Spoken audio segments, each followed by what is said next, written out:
Сәлем достар, бүгін өте дәмді және ерекше болып шығатын роза печеньесін дайындаймыз. Бұл печеньенің ерекшелігі бұл сүзбеден жасалатын печенье. Сүзбемізді блендерден осылай езіп аламыз және үстіне жұмыртқамызды, қантымызды салып, біркелкі масса болғанша араластырамыз.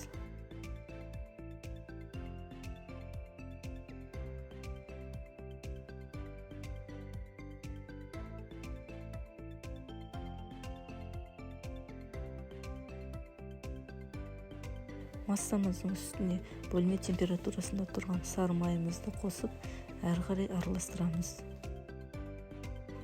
Қамыр қопсытқышымызды және ұнымызды қосып, қолға жабыспайтын жұмсақ қамыр илеп аламыз.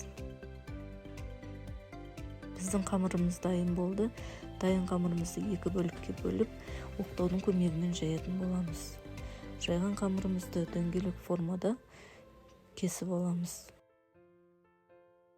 Видеода көрсетілгендей 4 дөңгелекті бір-біріне үстіне қойып, орайып шығамыз және оралған дөңгелегіміздің ортасынан кесеміз. Бізде 2 роза гүлі пайда болды. Біздің қамырымыз дайын болды. Алдын ала қызып тұрған 180 градус пешімізге 15-20 минутқа қойып, сүзбелі роза печеньемізді пісіріп аламыз. Өте дәмді және өте жұмсақ, нәзік болып шығатын роза печеньеміз дайын болды.